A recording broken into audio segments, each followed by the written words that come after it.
欢迎持续锁定新闻大白话，我是黄韵晨。首先来为您介绍这一节国际话题的来宾，第一位是我们的资深媒体人董志森，是大家好；还有我们的国际政治专家赖岳谦，主持人好，观众朋友大家好；以及前海军舰长吕礼诗。主持人好，各位观众大家好。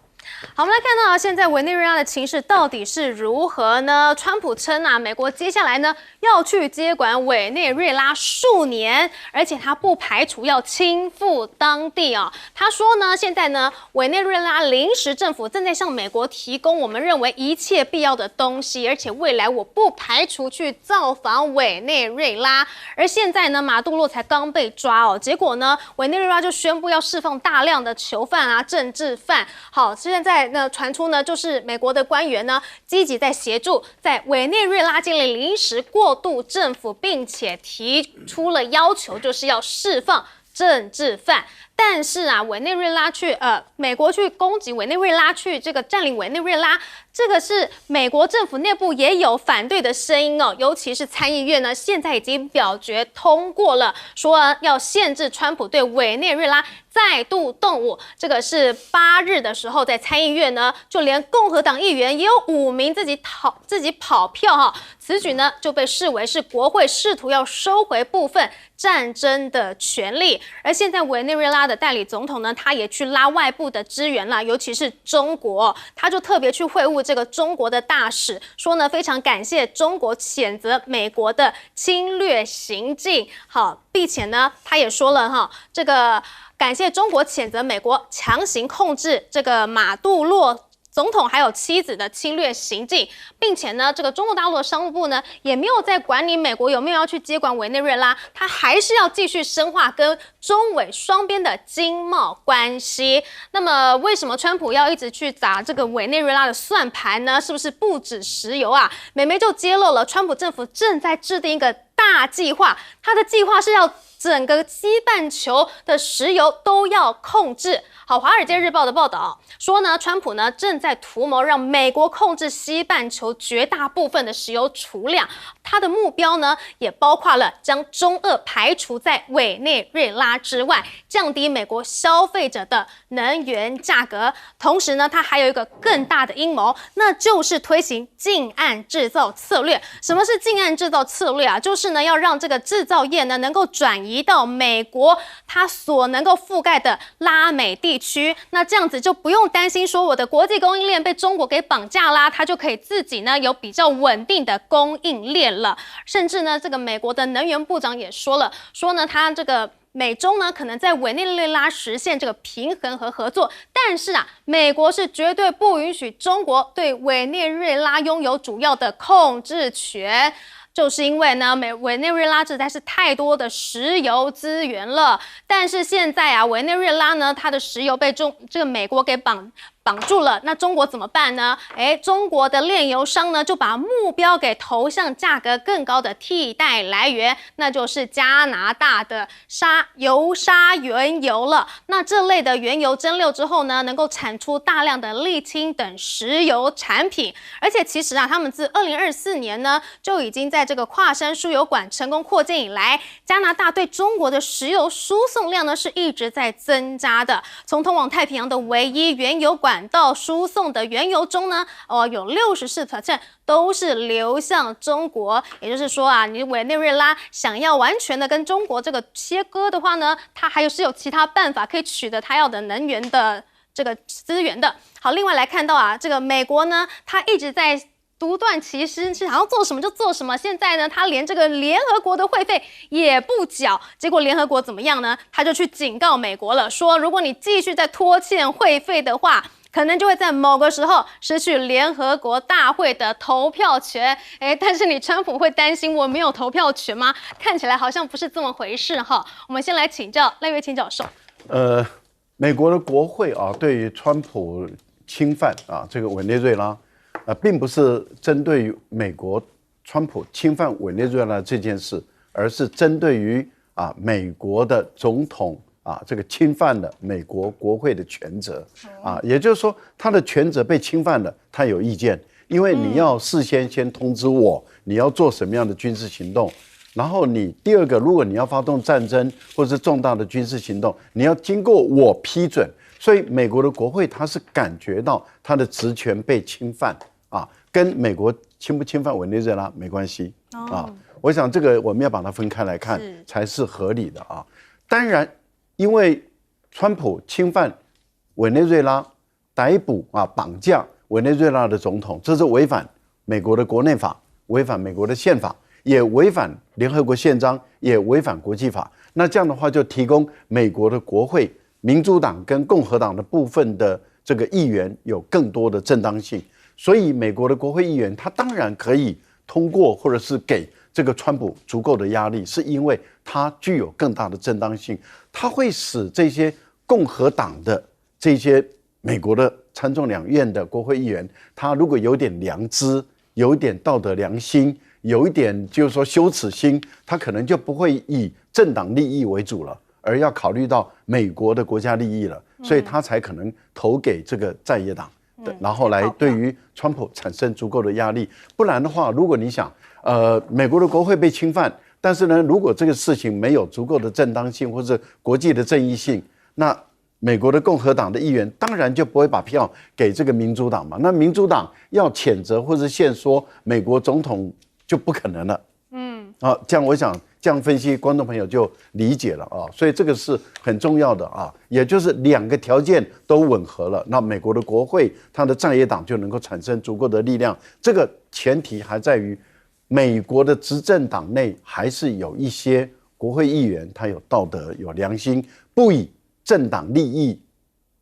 为主，也不因政党利益跟个人的利益而牺牲国家的利益。这个是很重要的，因为有些地方啊，他们会因为党派颜色的问题，他就抛弃了他的道德良知，抛弃了他的良心。这我们在很多地方都看得到啊。好，再来谈到了美国川普，他认为他现在能够有效的治理了委内瑞拉，想得太美了，对，想得太简单了。为什么？你到目前为止你是隔空治理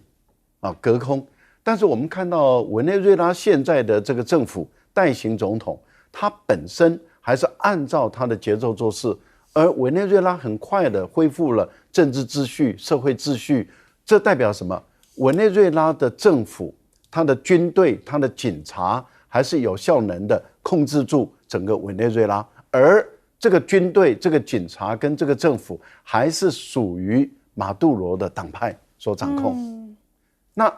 川普说他都已经要按照我的命令来行事了，这个有待考验哦，因为目前观察看来不是这样啊。例如说，他们对于马杜罗，他们还是认为他们是永久的总统，所以他只要一回来，他们这个代理总统位置就会让开。第二个，他们认为为马杜罗而牺牲生命的是烈士，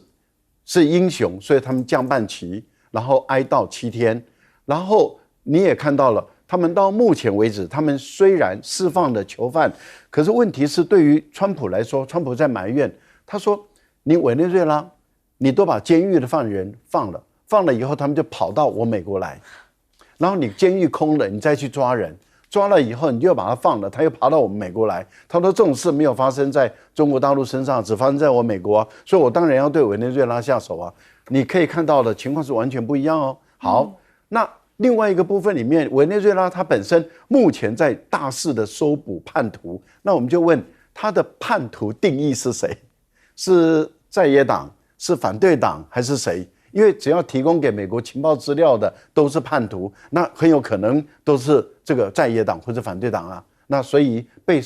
逮捕的难道不会是在野党是反对党吗？最后一个我们看到的那是什么呢？好，他说这个石油掌控在他手中，可是我们到目前为止还没有看到啊，这个委内瑞拉的石油开始往美国这边运，还没有。他说你要给我，他说这个临时政府也答应要给我，但是还没有看到开始往后运。可是问题是在于说，如果委内瑞拉的人民没有得到实实在在的好处，那他的人民还是会把这个被扶持或者傀儡政府推翻呢？因为他如果过得比以前更穷、更苦，他还是要推翻。所以你美国，你必须要想办法让委内瑞拉赚到钱，然后让这个钱能够分配给每个老百姓，不然的话，他们还是会再度的表达他们的意见。所以我觉得要治理委内瑞拉没有川普想的那么简单，更何况他想要把制造业移到中美洲、南美洲的话，麻烦你川普先把中美洲、南美洲跟你美国本土的基础设施做好。你没有做好之前，没有人会想把这些工业移到这些国家来做生产制造，满足你的生产供应链。所以川普真的是想得太简单了。好，我们请教董哥。所以事情到现在大家都已经看清楚，川普讲了半天就是为了石油，所有的做法就是为了美国自己的利益，甚至川普个人的利益嘛。那大家看到了他除了对马杜罗这样下手之外，他还希望把这个国家能够由他来完全来主导，全部听他的话。那大家看了，其实美国在川普第一任那时候就规划要从阿富汗撤军，阿富汗美国占领20年，也没有改变阿富汗你占领他20年没有改变阿富汗，最后落得匆匆忙忙，然后大家赶快撤军大家看到就是那一幕，那是拜登政府时代最难堪的一个局面，所有美国人都觉得很不可思议，美国这么强大，竟然对神胁侍是这种态度他如果再去对委内瑞拉也是这样的话，他的下场绝对是一模一样因为美国都认为说自己是全世界最好的一个政治体制，大家都要学他，那不是各个国家有各个国家的情况，但是我觉得川普在这方面很自大。可是我们也知道，今年美国期中选举以后，他一定会遭到前所未有的挫败。虽然他在参议院跟众议院共和党都拿下来了，可是并没有让所有的国会议员大家都挺他。为什么？因为你川普不连任，我们要连任那大家看到跑票，你也不是什么奇怪。虽然川普刚当选的时候非常强势，很多没有顺服他的共和党议员都被他制裁可是我们看到很多人慢慢的发现，你的民调在往下掉嘛。那何况明天最高法院的大法官会做出怎么样的裁决？其实现在当美国的国会议员是非常窝囊的，所有的权力总统都把你一把抓，对不对？不鸟你。是在宪法里面，关税就是议员在管的，怎么会是你总统每天讲东讲西啊？那你总统要发动战争，也要国会议员同意，你也没有，所以你现在把议员把它做得让我们议员的那个权力就变得很小，然后随便都是你总统在发号施令，那这个政治上不可能是让你这样玩到底的吧？何况你只能当这一任，你不能当下一任嘛。那我们其实可以看到了，川普在这次马杜罗事件，他显然觉得自己非常得意，可是他也真正的从川普上任已经快1年。他是1月20号上任嘛，那大家可以看到，现在所有的盟国对他都非常的不信任，那所以你今天看到的情况，譬如说现在欧盟最主要领袖是马克龙，过去是梅克尔，马克龙今天有对他发出非常强烈的批评他说其实我们现在看到世界上这种强权即公理他就在讲，那现在这种是一个怎么样新殖民主义。新帝国主义通通出现了，在马克龙今天，他把所有驻法国的大使都把他集合起来，然后跟他们参叙，跟他们讲话。他讲说，现在全世界的最违禁的就是这样，讲的就是美国，就是川普嘛。那你所有这些动作的话，你简直在破坏整个世界的一个稳定。然后他也公开讲，美国正在背弃他的盟友背弃他的盟友，这是很清楚的。所以背弃盟友，联合国这些很多那个都要退出。美国过去常常跟台湾保证帮台湾加入很多国际组织，结果还没加入，他自己就通通退出了。川普签66个，对，那你还帮我们加入这些什么组织？你自己都退出了，所以都在骗啦。美国就是一个骗子。就是一群流氓，一个土匪。川普真的算得很精，他退出之外呢，他还不想缴会费。好，我们请教店长。如果我们从国际关系的许多理论来看的话，其实他们对于国际社会都有一个定义，也就是一个无政府状态。所以在第一次世界大战之后成立了国际联盟，第二次世界大战之后成立了联合国。可是每一次，无论是国际联盟或者现在的联合国，毁在哪些国家手上？都是在霸权手上。那这一次我们也就是亲身经历了，眼睁睁的看着委内瑞拉它是这样被入侵的。但是这个世界上有多少个国家愿意为委内瑞拉直接挺身而出呢？我们看到的是中国大陆常驻联合国代表的一个代办孙磊大使，他讲了4个严重违反主权平等原则，严重违反不干涉内政原则，严重违反和平解决国际争端原则，严重违反在国际关系中不得使用武力原则。我们讲的这4个完全都是在联合国宪章里面所规定的内容。那也就是现在川普的一切所作所为，等于就像我们讲到说66个这个国际组织他退出一样，他基本上来讲，也就是要将这个国际社会重回到一个无政府状态。那我们讲到说有关于委内瑞拉的原油的部分啊，其实现在没有，但是呢马上就会有，也就是马上就会他们不是把之前的贝拉1号现在扣押了吗？他为什么要扣押？因为美国造不出船来啊，那他需要把这些原油从委内瑞拉运回来，难道这么廉价吗？对，贝拉1号就来了，也就是他把这些船用各种的名义，用他各种的国内法，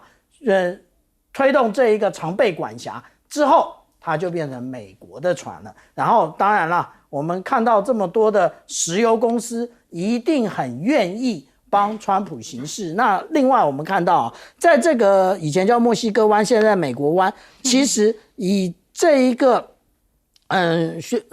以它有这么多的，其实它专门链接的也就是这种种植燃油。可是我们要特别注意的是什么？我们要注意的也就是美国的国家安全战略，其实它早就已经提出这些，只是我们没有仔细看了。也就是它的确的，它要加强它的海岸防卫队以及海军的力量，然后它的供应链其实要改成有关于近岸供应链，也就是在美国附近的这些国家，通通要变成它供应链的一份子，而不再是像以前长链，就是从太平洋的西端，也就是从中国大陆这边运到美国，或者是运到墨西哥再行重组。没有，以后直接就是我们讲到有关于拉丁美洲以及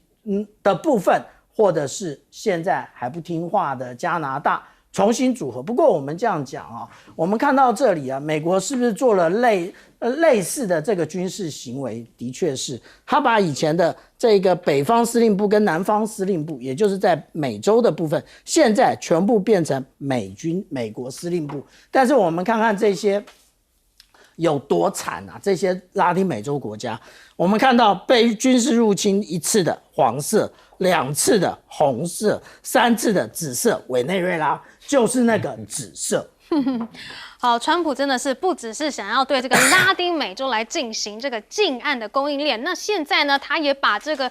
目标放到了格陵兰，而且呢，他想要用买的，怎么买呢？每个人去普发315万元，来说服格陵兰人去加入美国。那这样子的诱因，你会接受吗？那是为什么他一定要买下格陵兰呢？纽时就质疑必要性啦，因为他说呢，美国跟丹麦早就签下了防卫协定啊，就是允许美国在格陵兰去架设、维护还有运作军事基地，甚至也可以去派遣人员控制船舰、飞机、水上飞行器等等的。为什么一定要买呢？但是川普他是一个房地产王嘛，他就认为说买跟租不一样，他坚持一定要拥有这个格陵兰。好，除此之外呢，专家也示警了。好，除了委内瑞拉还有格陵兰，下一个恐怕就是加拿大了。还说啊，如果你认为美国不会对加拿大来列入入侵目标，那就大错特错了。川普根本不把加拿大的主权当一回事。不过你要买下加拿大，这个钱可就很多了。那你不想花钱的话，那你军事力量就要提升了嘛。但是现在美军的产能恐怕是出了问题哦，而且川普非常的生气，他就怒轰美国的军工企业装备做得太慢了，而且他点名了美国雷神，他说呢，他们在回应军方需求方面是最不积极的，速度最慢的，但是他却在鼓励分配还有库藏股回购上面是最为激进的，都把资金用在于取悦股东了啦，而不是去投入军事生产力。另外呢，川普要推动美国的造船业复苏，但是现在产能出现了瓶颈了。我们知道呢，这个韩国的韩华海洋收购了费城造船厂，但是呢，因为它的需求超过了生产能力，目前呢，2个码头似乎是不足以供应这个需求，因为现在费城的工厂呢，已经有近20艘的船只订单了，明显呢是造不出来啦。而看到中国大陆方面呢，他们的这个军武呢也是开枝散叶，像是这个歼35呢，它改进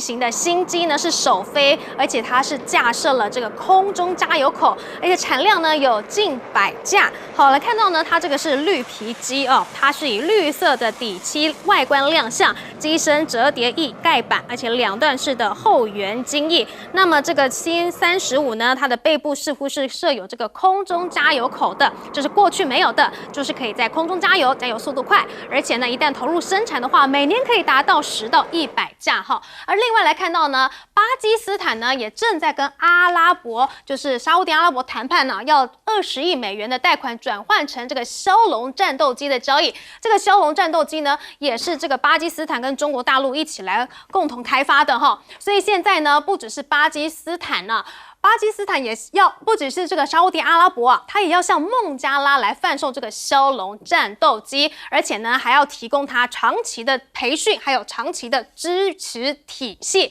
而另外来看到呢，在南非的部分哈，金砖呢要在南非来举行军演了，而且呢。中国跟伊朗已经抵达，而俄罗斯也将加入。这一次呢，是由中国大陆来进行主导的。好，南非此次接待被美国视为对手的国家来进行海军演习，可能会再一次的引发川普不满。我们知道之前川普才跟南非当局杠上嘛，甚至呢还把这个南非的驻美大使给逐出去，甚至是对南非的产品征收30%的高额关税。现在啊，他直接跟这个美国的最大对手俄国啊，还有这个中国来进行军演，好，这个是有没有可能呢，让川普呢再度生气呢？我们来请教赖教授。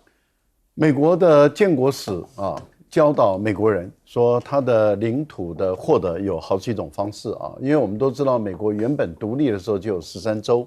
后来扩大到50州，它有几种方式。第一个是从原住民的手中抢过来。那这个杀戮了很多的原住民，杀了不计其数啊，几乎进行了种族灭绝啊。也就是说，美国原来生存在美洲大陆的这些原住民，很大的一部分都被种族灭绝杀光了啊。那到现在所剩无几，这是一种方式。另外一种方式呢，就是打仗抢过来啊，跟墨西哥打仗，打赢了就抢啊。还有一种方式是用买过来的啊，例如说路易斯安那州。啊，从法国的拿破仑政权这边买过来，花了多少钱呢？1500万美元啊，买下路易斯安那州。也有是很和平的买下来，像跟沙皇时代的这个阿拉斯加这一大片的土地，就是沙皇主动跟美国协调啊，要卖给美国。那美国从这个以70万加20万的中介费啊，就是我们讲的法律顾问费。买下了就是90万美元，买下了阿拉斯加这块地。那么也有的另外一种就是海外抢占，就是夏威夷了。因为夏威夷本来有一个夏威夷王国，它是独立王国，那就被美国硬生生的抢走了啊。也就是说，美国今天的国土面积有到50州，它最主要的是经过这几种方式：杀戮、抢、打仗、买啊，这各种方式把这个国土面积获得。所以它的政治人物里面。从立国以来到现在，他们的思想中，他看到哪一块土地他有兴趣，他就会去思考：我有力量我就抢，我没有力量我就建立傀儡政权啊。例如说，您刚刚谈到了，我们在上一节里面，他对阿富汗有兴趣，他就把阿富汗的政府推翻，建立傀儡政权。但是没想到那个栽了一个跟斗啊。然后他对伊拉克有兴趣，他就炮制一个假的这个肥皂粉，在联合国里面制造谣言，就把海珊杀了，就建立一个傀儡政权。结果没想到也栽了一个跟斗。那现在要从委内瑞拉嘛，好，最近我个人认为，这个对于川普来说，他要当一个美国历史上留名的一个伟大的总统。因为他跟林肯的差别在哪里？阿拉斯加是在林肯当总统的时候开始谈的，但是后来内战嘛，这个谈判就停了。内战结束以后，林肯被暗杀，所以不是在林肯任内完成，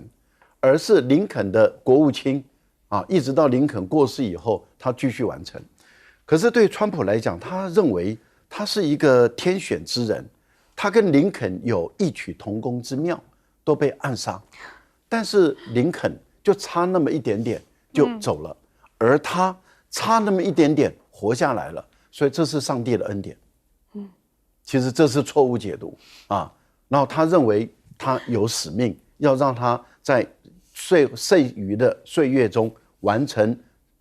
上天，这是我自己加的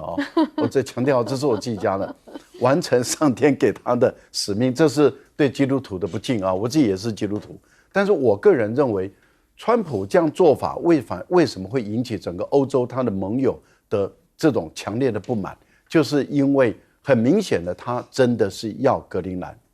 那他要格陵兰，我个人认为他的手段很多种，那军队威胁一定会有，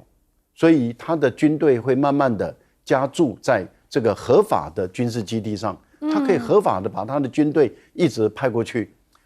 那么越来越多的军队就会给丹麦跟格陵兰人越来越大的压力。第二个 CIA 开始策动内部的人对丹麦政府的不满跟当地人的不满，例如说我们已经看到了，昨天格陵兰有一位议员就跳出来了，说你丹麦人对我们格陵兰人歧视，你认为有危机的时候，你竟然没有邀请我们格陵兰人去参加你的危机会议，这是对格陵兰人的鄙视。你看，这是一种开始在搞独立，开始在散播挑拨格陵兰跟丹麦之间的关系。第三种就是笼络了，就是我告诉你，格陵兰人每一个人10万块，我给你买下来。那他其实是在间接告诉丹麦，愿意的话100亿买下来，不愿意的话我就55亿买下来。你自己算算看，你要拿100亿，还是我55亿给丹麦人，他们给格陵兰人，他们拿走以后，他们就宣布独立，然后再并入我这一州，55亿划算果然是房地产大亨用这个房地产的思维去买格陵兰就对了。我们请教舰长。其实我们看到解放军研发它的这些装备，其实从去年一直到今年，一直是目不暇接。因为最重要的是，第14-5计划已经收官，然后从今年开始就是15-5计划。现在大家比较重视的也就是我们看到歼35的这个绿皮机出现了。为什么是绿色的？其实以前是黄皮机。那它这一种保护漆的这种涂覆最重要的也就是抗腐蚀以及防锈的功能。可是这中间为什么被一个黄色框框圈住？因为这是完全不同的一种空中加油模式，它是非横式的一种加油，也就是跟我们看到美国一样，它其实就是那种硬管式的这种硬式加油模式，一根加油管直接加进去。以前解放军用的都是浮锚式，也就是像是一个救生圈一样打开来，然后它加油口打开来之后就慢慢结合这样的加油。那这代表的意涵就表示其实这种非横式的加油，其实它加油的速度非常快，比浮锚加油来得快。不过它现在我们只看到了售油机的部分，加油机我们还没有看到相关的它的装备的展出。那至于说有关于格陵兰的部分我们看到路透社的报道讲得非常清楚其实众多的方案之中其中包括可动用美国军队，但是最重要的也就是每个人可以拿到10万块美金的一个支付方案所以这个对于格陵兰人来讲这是一大诱因。所以大家以为美国都靠的是子弹吗？美国通常靠的是银弹那这是我们讲格陵兰啊，其实在委内瑞拉也是如此啊。那个我们讲到的 Sky News， 他就谈到为什么这一次委内瑞拉的总统马杜罗根本就好像没有那个打出一发弹药，其实有了，那但是呢很容易的就已经被逮捕，因为是协议性的撤退啊，也就是很多人拿到钱了。那至于说我们讲到有关于格陵兰的重要性啊，川普告诉我们的都是，哎呀，你看啊，有关于航道这个在加拿大北方的西北航道，你看多重要啊！这个可以说对于美国来讲是重中之重，而且呢，我们看到刚刚发布的2025的这个中国军力报告，你看格陵兰是我红框画的这边，他说如果从中国大陆发射飞弹一定到美国，一定会先飞过格陵兰，你看多重要啊！但是这些都是假的，最重要的是稀土啊，稀土才是重中之重。不过，川普通常习惯声东击西，当他在讲格陵兰的时候，真正中奖的不一定是格陵兰，可能是古巴啊。为什么？因为他的重兵现在通通压在加勒比海，但是我们看看古巴内部的情势，其实非常的糟，除了一天到晚停电，因为他的之前发电的油都来自于委内瑞拉，现在断供了。那你看看它的 GDP 已经严重的那个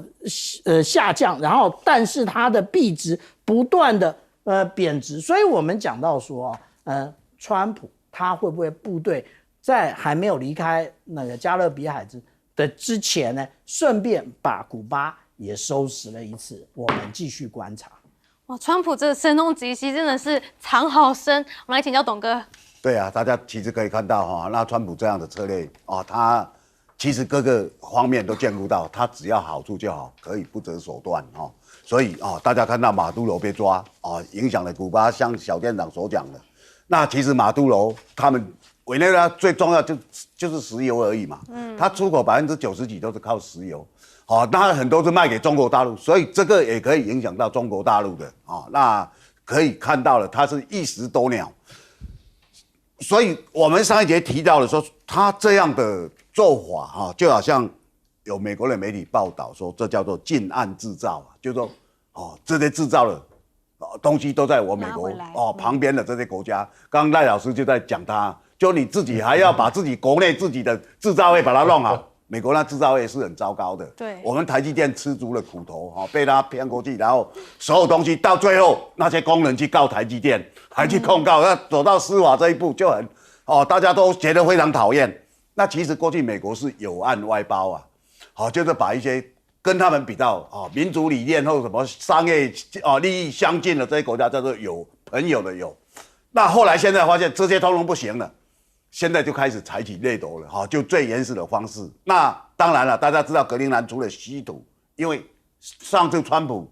他一直急着跟习近平要打那个电话，其实最主要就是稀土。那时候稀土被中国大陆卡住脖子以后，他国内很多汽车啦、或军事啦、飞机啊什么都已经动弹不得了。那这种苦头，现在最近日本人正在吃到就是说，因为全世界都知道这稀土，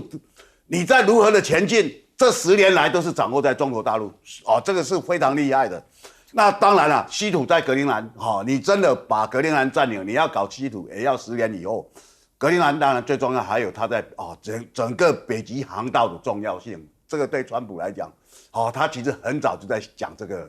那他想的就是说我先收买你，没有我就可能要去占领。所以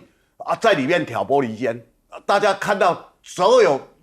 的卑劣手法。美国都会用到，他也不怕人家骂了，他反正现在已经搞成这样，即使联合国这样谴责他，你可能会没有投票权，或你怎么样，他也不怕。你知道联合国的古特雷斯秘书长有一次惹毛了川普，川普不给他签证，你根本连联合国你都进不去，因为联合国就在美国那个里面嘛，那么你都进不去，所以他就是不怕你，那种霸权已经到了匪夷所思了。那大家其实看到整个世界上的转变都因为川普，所以大家都很期待说，明天他们的大法官会议，大法官的决议会怎么样？如果这样的话，是一个很重大的一个挫折。你毕竟还是要服膺法治上才能够叫做民主嘛。何况这大法官6个保守的3个比较自由派，里面还有川普提名的都反对他，那这个讲起来，其实在全世界来讲都在引起关注。好，现在美国是忙着在掠夺石油，那么中国呢？现在跟日本的战争还在持续啊，已经从这个原本的对话而已，现在喊话而已，现在是连稀土真的是要给你来掐住了哈。所以呢，现在呢，日本就说呢，希望能够去跟中国大陆来进行交涉啦，但是呢，大陆的这个驻日大使馆就驳斥了，说呢，现在呢，就是因为你们的这个日本的外务事务次官船呢，就说呢，这中方加强军民两用的这个对日出口所提的交涉呢，此举是在维护这个，中国大陆他们的方面啊，他们是说呢，中国此举呢是在维护国家安全利益，还有履行这个防止你们这个防务的这个扩散行为。但是中国大陆的这个发言人说呢，说中方的目的呢是要防止日本再军事化和企图永和。而华尔街日报也说了，说中国停止输日的稀土许可呢，现在呢已经不仅仅是这个军事了，就连民间的你想要用稀土的话呢，我也不给你去进行了。那学者就表示啊，这个可能会导致呢其他的全球的供应链通通都受到影响，向下生产的扩散效应。而防长呢小泉进次郎也说了，说呢现在呢这偏离了国际惯例啊，强调非常的有必要去向中方来进行抗议，而且啊现在呢不足够的资讯，就是不知道你到底要进多少东西，所以他们不知所措的情绪呢，也正在逐渐的扩大。而这个时候，美国就是在忙着委内瑞拉啊，所以他可能没有空管你日本了。于是呢，这个其他的经济学家就说了，中国可能会认为，当前美国正在于关注他们自己的西半球事务，所以呢，也不会就日本的问题去向中国施压。于是中国呢，这个时候就加紧的力道来对日本进行了这些的策略。那么不只是稀土哦，就连日本酒的出口呢，大陆也故意给你这个通关延宕啊，像是呢日本酒啊、加工食品啊，还有冷冻食品等等呢，过去都很能够顺利的就完成了货物的，其实现在呢，文件全部都被退出来了，还要你补件，就是要让你一直去一延再延，这个很明显的就是被盯上了嘛。而除此之外，军事方面呢，也是不断的在进行啊，像是海警船啊，2025年现踪这个钓鱼岛的海域呢，357天创下新高。而中国是说，你不用大惊小怪啦哈。不仅如此啊，就连解放军军舰呢、海警船跟军舰呢，通通都在这个日本的海域不断的来创新高了，都已经是写下历来的最高纪录了，都一再的凸显出啊，北京当局呢是有意升高在东海以及周边的军事部署。而至于韩国呢，韩国这个时候是非常的聪明啊，它呢我们可以看到，它呢去这个与中国的机器人远征 A2 来去握手，还说呢这个机器人好聪明哦，他感觉受宠若惊了呢。这个是远征 A2 全尺寸的人形机器人哦。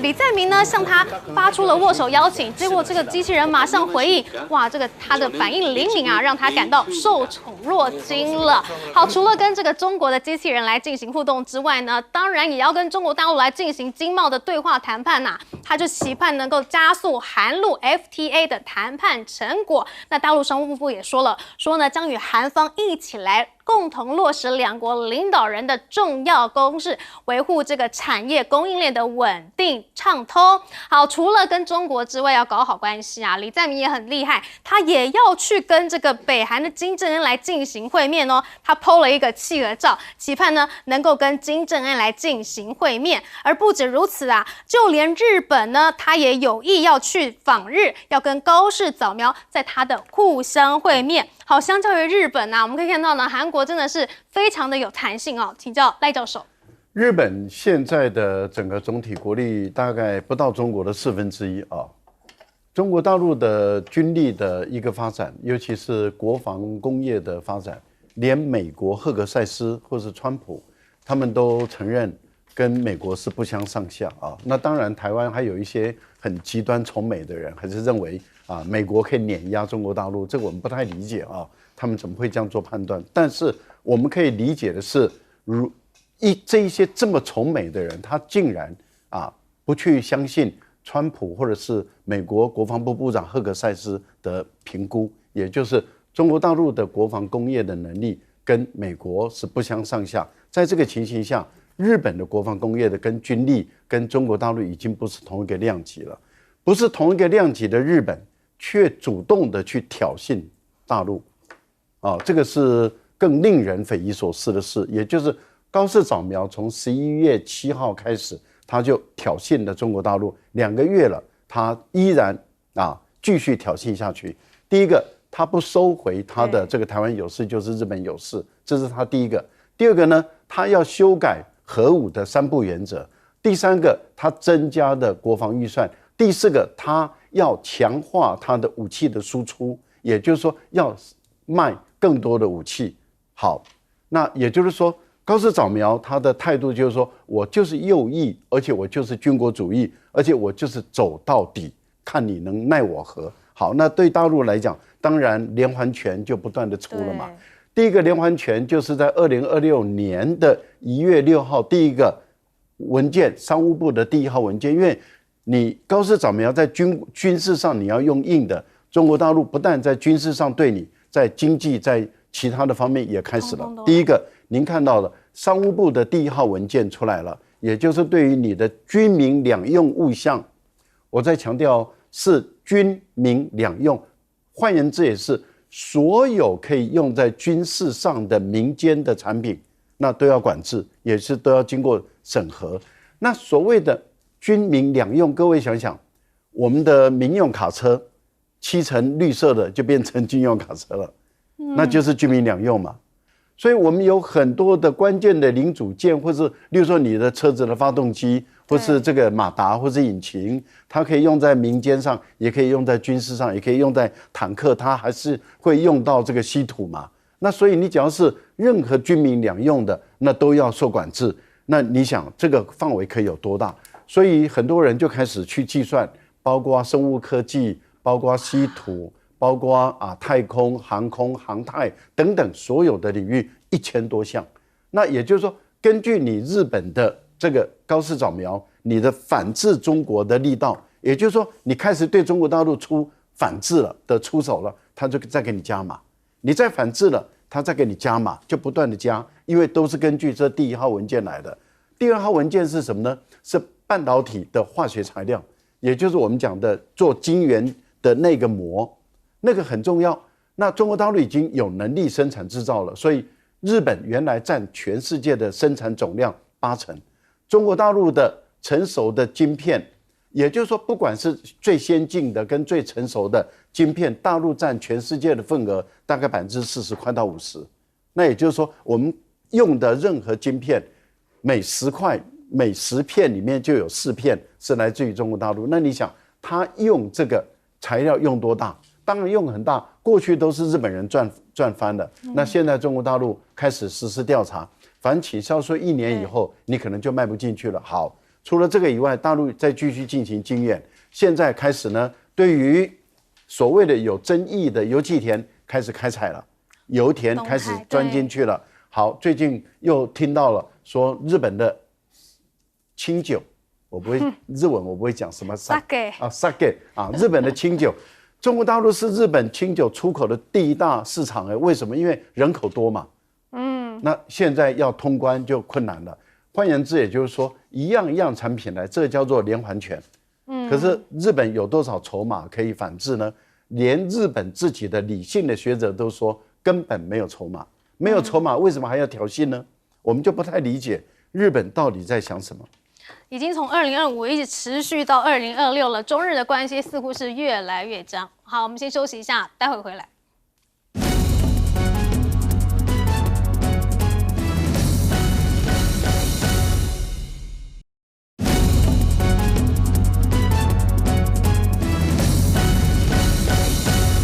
中国不断对日本来施加军事压力，我们来请教舰长。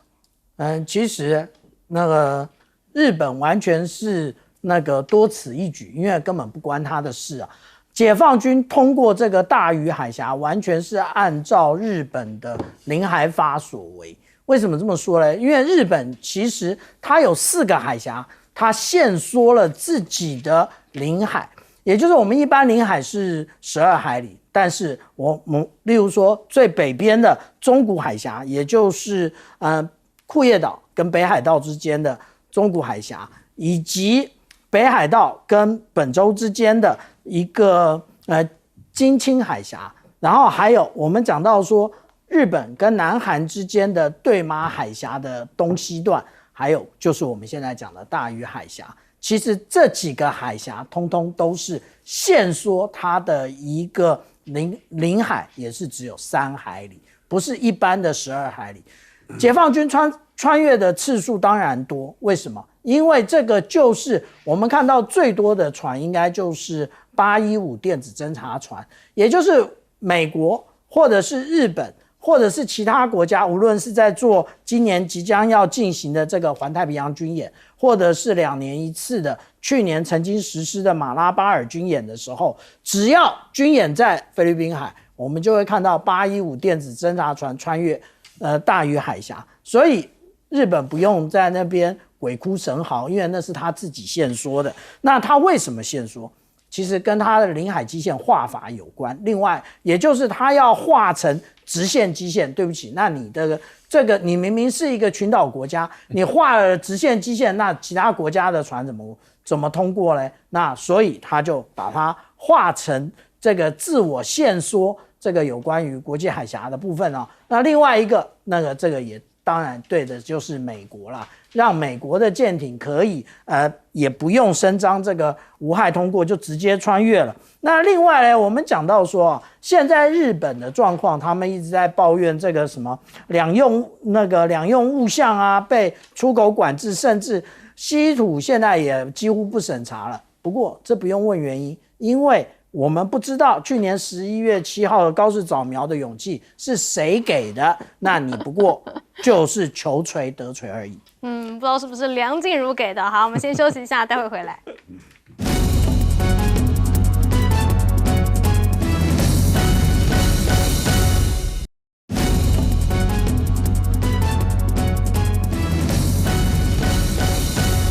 中日关系紧绷已经到稀土了，我们来请教董哥。同样在中国大陆旁边大家可以看到高市早苗跟李在明的态度是完全不一样的。那大家看全世界对中国的态度也不一样。法国的马克龙才走，然后李在明就又进去了，然后大家可以看到他们的态度跟中国的人民表现是怎么样。我告诉你2个字，叫亲民呐。连中国的人都很喜欢他们。喜欢马克龙，喜欢李在明，连他的机器人都喜欢他。大家可以看到就这样。那其实最主要就是这些国家做了调整，中国大陆的领导人依然是习近平，从马英九时代到蔡英文时代都没变，都一直是他。那大家看到的情况就会发现说，那高市早苗这个就是自找的，他主动去挑衅，觉得自己很有能力嘛。他不晓得中国大陆去年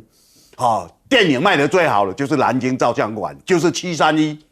为什么？因为中国大陆的很多人他都有亲人被日本人屠杀，那个新仇旧恨其实一直埋藏在心里，但是很多人愿意把它隐忍下来。没想到日本你又主动的去挑衅，那这个杀伤力是非常大。你看李在明多灵活对不对？他现在又去跟日本，然后又要跟金正恩示好，这个。做一个国家领袖，尤其你不是非常强、超级强的，你是要很灵活的。我一个朋友他是专门在做韩国图片书的，最近中国大陆订单